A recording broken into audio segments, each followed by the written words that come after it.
Magandang araw po sa ating lahat. Sa vlog na ito, ating pag-uusapan ang mahalagang issue sa bioetika na ating naranasan noong panahon ng COVID-19 pandemic.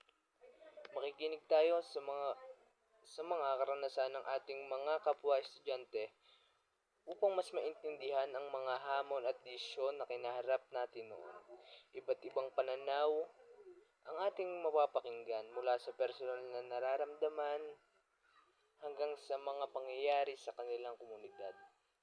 Samahan niyo ako habang ating binubuksan ang usapin ng mandatory na pagbabakuna at iba pang mahalagang tanong na may kinalaman sa ating kalusugan at karapatan.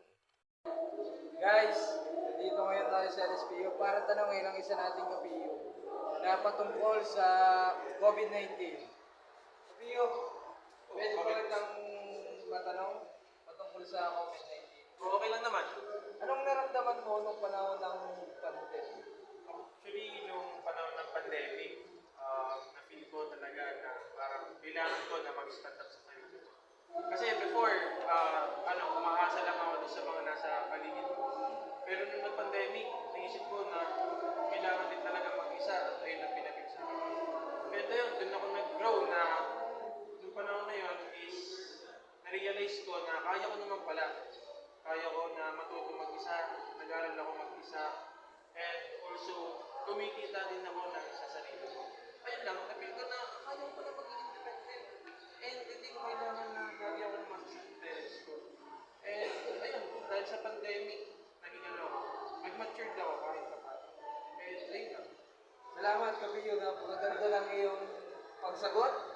Ibig sabihin, yung panahon ng pandemya, parang nakatulong pa sa'yo para maging isang independent ka na. Ayos. May isa ulit tayo na yung interviewin patungkol sa pandemya. Kapiyo, ano nangyari sa barangay niyo nung panahon ng pandemya? Ang nangyari sa barangay namin ng panahon ng pandemya is nagkaroon kami ng quarantine bus kung pupunta ka sa bayan. Tapos nung nalaman nila na sa kabilang barangay namin na mayroong mga COVID na nag-total lockdown kami, bawal lumabas na sa amin. Tapos yung mga official sa amin na barangay, namimigay sila ng mga pagkain, pati na din mga supply gaya ng face mask at saka ng alcohol.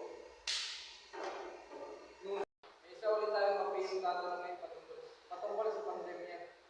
Kapiyo, dapat bang maging mandatory ang pagpapabakuna ng sa COVID? Bali yung PU para sa akin, dapat maging mandatory ang pagpapabakuna dahil para maiwasan yung kumalat ng COVID at para ma-prevent natin ang pagdami pa ng mga cases. Kaya is gusto ko sa akin mandatory. Maraming salamat po sa inyong panonood sa mga kwento at salaysay na ating narinig. Mas lalong naunawaan natin ang lalim ng mga hamon na dala ng pandemya, hindi lamang sa ating kalusugan, kundi pati na rin sa ating mental at sosyal na kagalingan. Ang usapin ng mandatoryong pagbabakuna at iba pang bioethical concerns ay nagpapakita ng komplikadong ugnayan ng individual na karapatan at pangkalahatang kapakanan. Sana'y nagbigay inspirasyon ang vlog na ito upang magkaroon tayo ng mas malalim na pag-unawa at pagtalakay sa mga isyong ito. Muli, maraming salamat po.